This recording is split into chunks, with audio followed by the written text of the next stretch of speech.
আপনারা যারা কলকারখানা করেছেন তারা কলকারখানা লাইসেন্স কোথায় থেকে নেবেন বা কারখানা লাইসেন্স কোথায় থেকে নেবেন?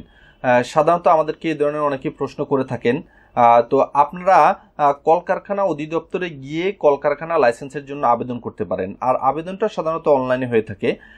এই কলকারখানা অধিদপ্তরের লাইসেন্সের জন্য আপনারা আবেদন যখন করবেন সেক্ষেত্রে একটি আবেদনের ফর্ম রয়েছে, ফর্ম ৭৭ নামে একটি ফর্ম রয়েছে। এই ফর্মটির মাধ্যমে আবেদন করতে হবে এবং আবেদনের সাথে আপনার কলকারখানার আরও কিছু প্রয়োজনীয় ডকুমেন্ট সাবমিট করতে হবে। ট্রেড লাইসেন্সের কপি, আপনার প্রতিষ্ঠানের টিন সার্টিফিকেট যদি থেকে থাকে টিন সার্টিফিকেটের কপি, বিন সার্টিফিকেটের কপি, ফায়ার লাইসেন্সের কপি, লেআউট প্ল্যান যদি আপনি আগে কোথাও থেকে নিয়ে থাকেন তাহলে লেআউট প্ল্যানের কপি। আর যদি লেআউট প্ল্যান যদি না নিয়ে না থাকেন সেক্ষেত্রে হচ্ছে কলকারখানা অধিদপ্তর থেকে আপনাদেরকে লেআউট প্ল্যান দিয়ে দিবে। এর পাশাপাশি হচ্ছে বিন সার্টিফিকেটের কপি।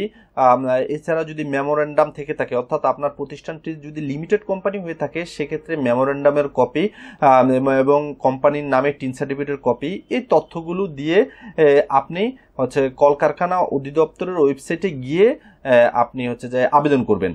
আবেদন করার পরে আপনার মোটামুটি 10 থেকে 12 দিনের পরে আপনি লাইসেন্সটি পেয়ে যাবেন এবং গভর্নমেন্ট ফি আছে।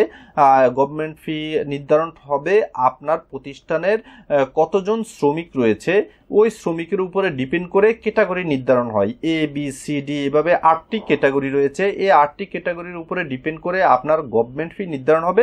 এই গভর্নমেন্ট ফিগুলো আপনারা পেমেন্ট করে দিবেন। তো আপনারা অনলাইনে লাইসেন্সটি পেয়ে যাবেন। আপনারা যদি কলকারখানা লাইসেন্সের জন্য যদি কোনো ধরনের আপনাদের ইনফরমেশনের প্রয়োজন হয় বা ডিটেলস আরও জানতে চাচ্ছেন তাহলে আমাদের সাথে যোগাযোগ করবেন। ধন্যবাদ।